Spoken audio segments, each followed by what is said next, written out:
Welcome back to the podcast. I'm so happy that you are here tuning in. I just got back from New Mexico and it was my first time in New Mexico. Sometimes I'm surprised that I haven't been that I've missed states, that I'm like, oh yeah, I haven't been there yet. Because I've lived in a lot of states and I have traveled through a lot of states, I guess. But yeah, New Mexico was one of those that I hadn't hit yet. So I flew into Santa Fe and then spent some time up in Taos, New Mexico, which is like an hour and a half, north of Santa Fe. And I'm going to talk about the trip, but then also this podcast is going to be kind of talking more about friendship, girlfriends, friendship era, friendship portal. It's going to be surrounded about that because as frequency changes, as interests change, as you kind of shift yourself, so do your friends, and so do the opportunity to make new connections. So I think it's important to talk about because a lot of us will feel this and feel like a type of way when friendships quote unquote end or shift, and we can feel really bothered or bummed by it when it's just really kind of a part of the process. So what I love about New Mexico is that it was so alien based. So if you're watching this on video on YouTube, you can see my t-shirt. So it's like Bigfoot with an alien. My friend got me this t-shirt, so I actually didn't go to this place, but the Santa Fe is just flooded with alien stuff. And I think it's because of Roswell and Area 51 and all these things kind of nearby, and desert. I feel like desert gives more opportunity for spaceships because it's flat and there's some history there in those lands. So it's super predominant. I'm like, wow, I really need to live in an area that is more alien based. The shit's just all over, which I absolutely love. Just gonna have some coffee. So we went to this place called Meow Wolf, and I don't know if you're familiar, but Meow Wolf is this place, and there's a couple, I want to say 4 or 5 of them within the United States, and I want to go to all of them. I am obsessed. So Meow Wolf is this huge interactive art display where you go in and it's this incredible experience. I posted a lot of photos on my Instagram, which I'll probably make that its own highlight reel that you can go see.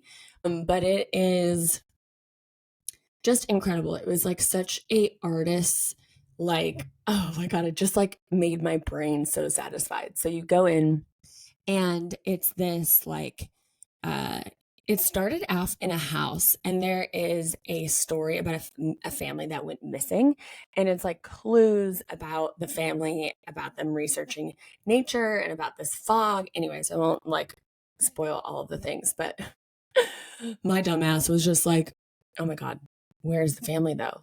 Really thinking it was a real thing because I don't know, maybe it's based off of true events. I think things like that happen more than what we probably think.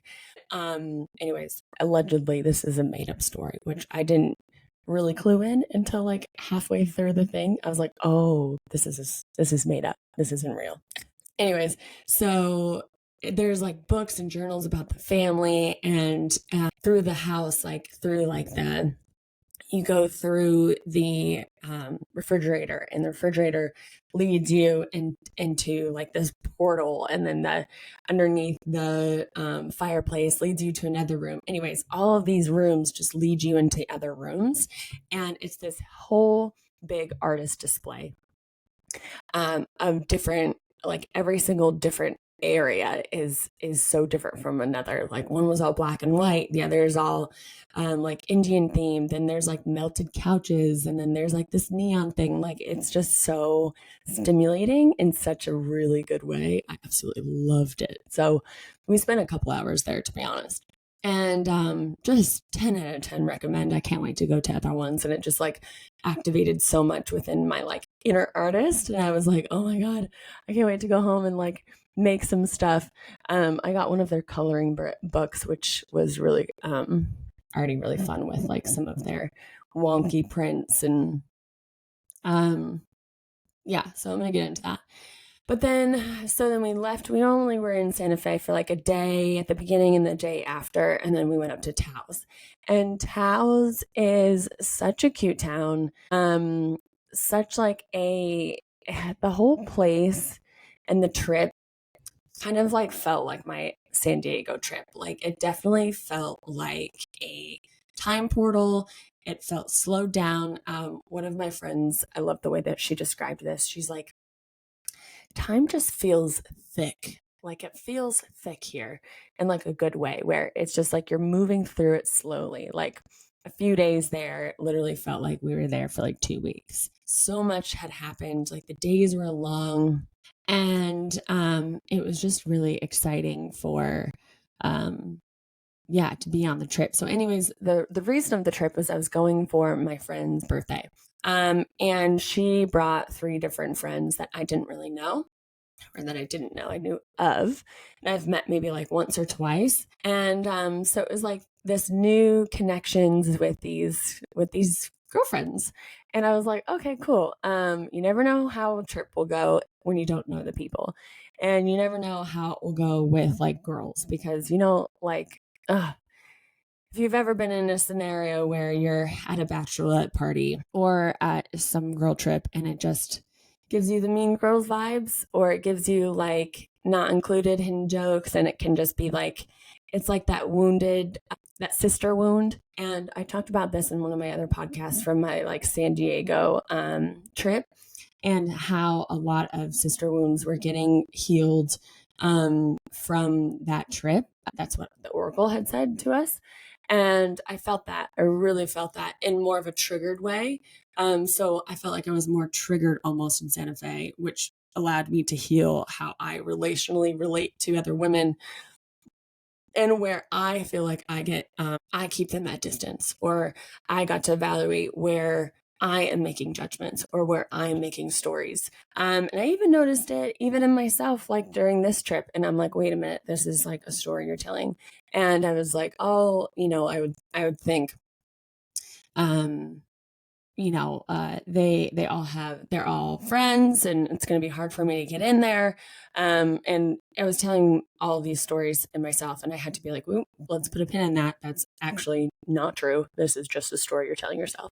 And it wasn't like they didn't know each other. They knew of each other just like me. So, anyways, so I, got to experience this really beautiful connection with these women. And I was thinking about how this has shifted in me in how I relate to like friendship. And, I think we're taught at a very young age to kind of be threatened by each other or to be in competition. It's like the whole kind of like feminist movement that, that you want to find a space at the top. And so you have to like, like stab each other in the back or like fight for this position because there's only room for like women in one space, or so it can just be really competitive, and it can be very competitive related to like partnership or men or whatever. So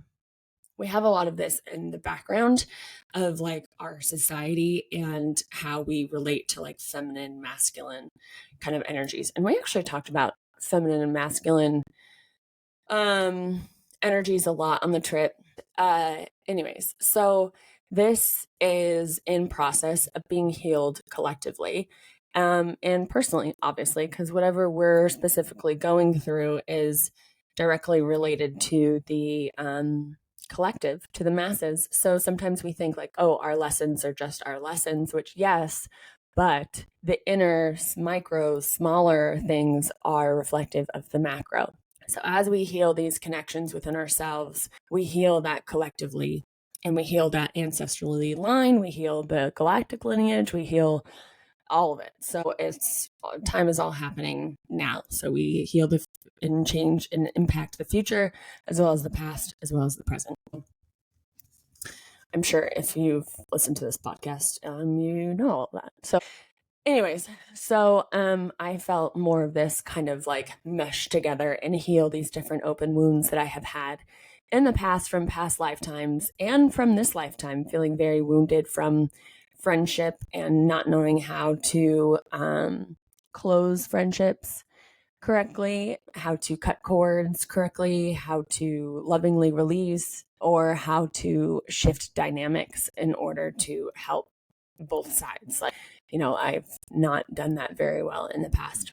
And what I'm learning is how to relate differently to friendships and what that means to me and what boundaries I have in ways that I show up authentically. And obviously, our relationships will begin to change the more that we really become our weird selves, our true selves, our authentic selves. We just let our original OG shine through, and people will relate to that differently than the mask that you choose to wear, or you slightly being distant, or you want to be perceived in a different way. So your relationships will change dramatically when you start to just show up as yourself. And that seems very like an easy thing to do, but it's not. It's really difficult because we're taught from a very young age that that's like not safe and not cool and not the way to do it, not the way to relate, not normal to be. So it's this unlearning, uncovering of oneself to get back to our authentic expression, our inner alien, let our inner alien shine through, which I love to say it in that way.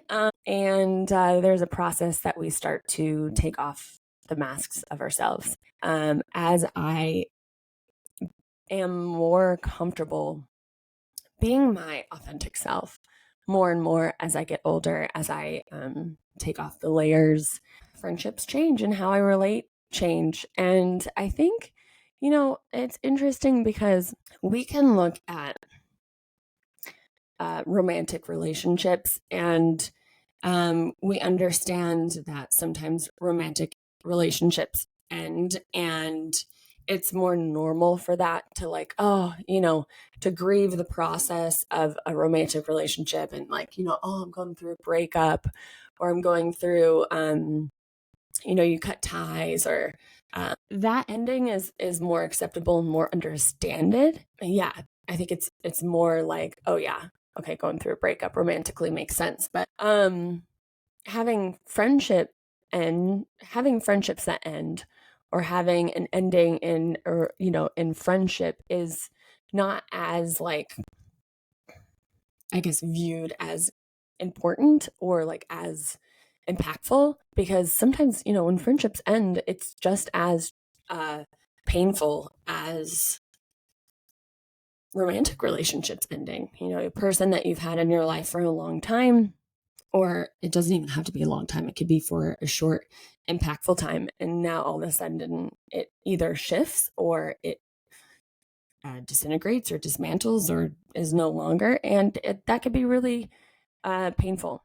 But as I relate to relationships and people trying to relate to them differently, I'm in process of, hold on, I definitely fucked my back yesterday at the gym, and I must have gone too heavy on the legs and tweaked it somehow, and I'm just like really struggling sometimes sitting up. So hopefully that is better, but that's how I'm just kind of weirdly fidgeting right now. Anyways, so the book that I'm reading right now is The Codes of Divine Love, and it's by my girl Christina Rice. It's a channel text, and I'm probably like halfway through, and it talks a lot about relationships and relating through divine love, what is and isn't divine love, and how to restructure how you relate to others, how you relate to yourself. It's just been a very powerful book for me to really analyze how I look at things. And basically it's like to not be your true self, or to not ask for what you want, to not ask to be honest, is really, it affects you, but it also is not in love for the other person, which was like, it was one of those moments where I'm like, oh my God, that makes so much sense. Like if I'm staying in a relationship, romantic or not, and it's not aligned, I'm keeping that other person in that energetic space when it's not aligned for them either. Anyways, this is going on another tangent. So anyways, relating to others, relating to women differently. And I think it's very important right now to do that, to have relationships around you that are supportive and loving and show up for you where you can show up for them, that are in a different structure of what we have had in the past, of maybe putting yourself down, or being mean girl, or to be jealous, all those things, and that can happen in friendship. And you can transmute those things. You can call the person out. You can be honest with how you're feeling. You feel like, hey, that wasn't really nice. You could do all those things to help transmute or reshift the relationship dynamic. And that is, you can do that. Or you can loving release the connection and dissolve the cord and say, I want something different than this. And that's okay too. So, it's just been a lot of analyzing relationships that are in my life right now, and then really identifying what I want in the future. And then how do I want my friendships to feel in the future, or how do I want to show up in relationships, and how is that affecting how they're showing up for me? Where am I not speaking strongly in my boundaries, or where am I not being my authentic self in every moment where they're, not receiving that? And this is important for us to move forward in how we relate to ourselves and to others, romantically and non-romantically. And this trip was very powerful for that, to actually have this like really true experience of these 3 different women. Well, 4, but one was already my friend. So these 3 different women, we'll say 4, and how they showed up for each other, how they were authentically themselves, how we all kind of came together for, our friend's birthday, and then how we were able to just really respond to each other's boundaries. Like, hey, this person was like, hey, I really want to go to this place. We need to leave at this time. We're like, yeah, respect, let's do that. And so we kind of all got to navigate each other's needs, and we were able to really be ourselves. And there was even one gal where it's just like, oh, I love that I don't feel pressured to drink around you guys. And it was one of those things too, that like societal pressures of maybe you're going out, and so you're like expected to drink, or you're expected to, be a type of way. And then you go in a space where there's none of those expectations, and you're like, whoa, there's an ability for me to just do what I want and not have these expectations. I say this to reflect back of, your friendships and how you relate to women.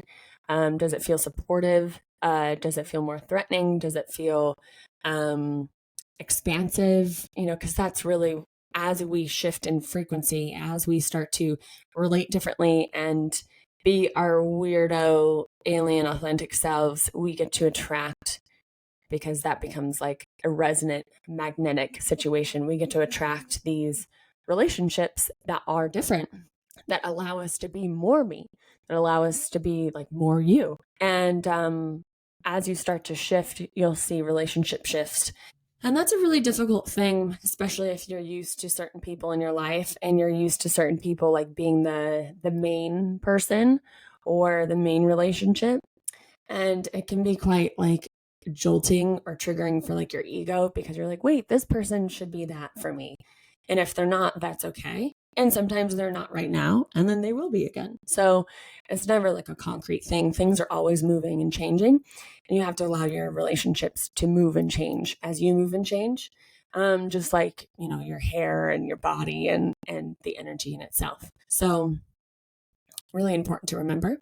Yeah. And then back to New Mexico, it was like just this really beautiful place that held a lot of space, where the time was a little bit different, where aliens and weird things were more normal. And it felt very like just trippy to be there, where I was like, whoa, this is really cool. So I definitely would go back to Santa Fe, definitely would go back to Taos.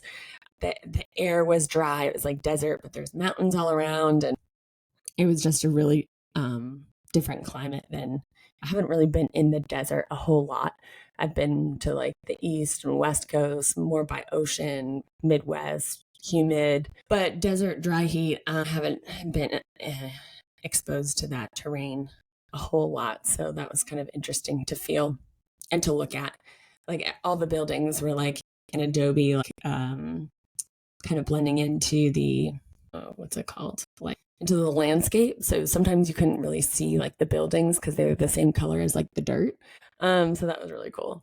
But yeah, so that was kind of what I took. A huge thing is what I took out from that trip, and the conversations that had happened, and the vastness, the things that we got into, like the different conversations where I felt like I got to take the conversations down a whole wave, and someone was going with me, and it was just very, very, very expansive and very impactful for how I see relationships and friendships. So I think we're going to wrap it up there.